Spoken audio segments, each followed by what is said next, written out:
ओम श्री सद्गुरु रामचंद्र नमः। जो कश्यपी लागला तो मुक्तीच्या घरासी आला, भक्ती मुक्तीचा दादूला वाखाणीला कश्यप। ओम नमोजी आद्या वेद प्रतिपाद्या, जय जय स्वसंवेद्या आत्मरूपा।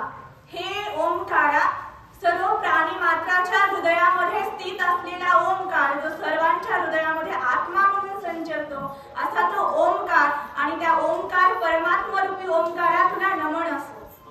म्हणून या गणेशाला वंदन करून कथेला सुरुवात करत आहे। ऐसा स्वभाव माई बापाचा, अपत्य बोले जरी गोबडी वाचा, तरी त्याचा अधिकची नवल नाही। एखाद्या 5 वर्षाचं बाळ असतं, त्याला जर बाळ म्हणायला शिकवलं तर ते टाळ म्हणायला लागतं।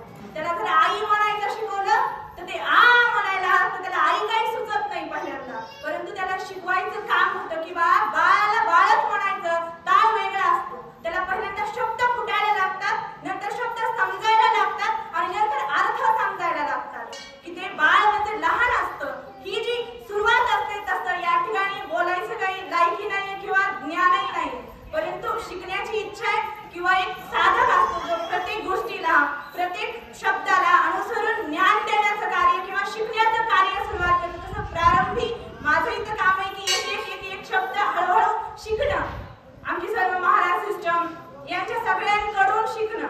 आमच्या गावाचं जी सुरुवात होती ती बाबा महाराजांपासून होती। आज गैरहजर जे काही शिकलो ते त्यांच्याकडून शिकलो, बाकी काही असो। सृष्टीचा करता सृष्टीचा हरता, एवढी कश्यपाची माता।